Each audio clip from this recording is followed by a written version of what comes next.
she doesn't know. I mean, this question's a little biased against those of us that have never been there, so I'm answering from the cuff here.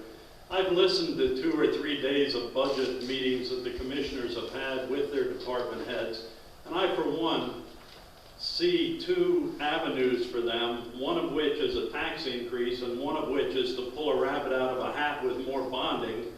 And I would hazard a guess, and this may sound political, that this decision will not be made until after November the 8th.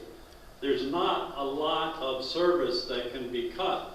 I, for one, having run a business for 25 years, would look at other things like overtime. If you run a business, you realize that overtime eats your lunch for you. We have approximately $1.2 million in overtime in the county this year.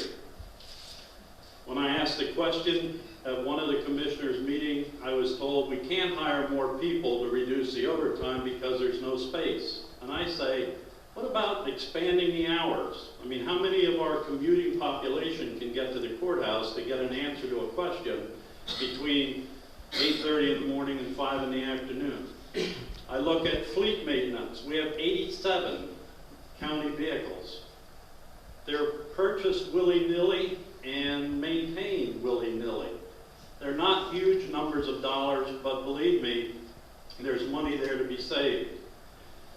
The integrated computer systems, we've come a long way in that regard. However, Charlie and I spoke to somebody last week in an office that claims that a piece of information could come to one office and the information input there. When it goes to a different office, it's a different computer system, so it has to be input a second time. When it goes to yet a third office, it has to be input a third time.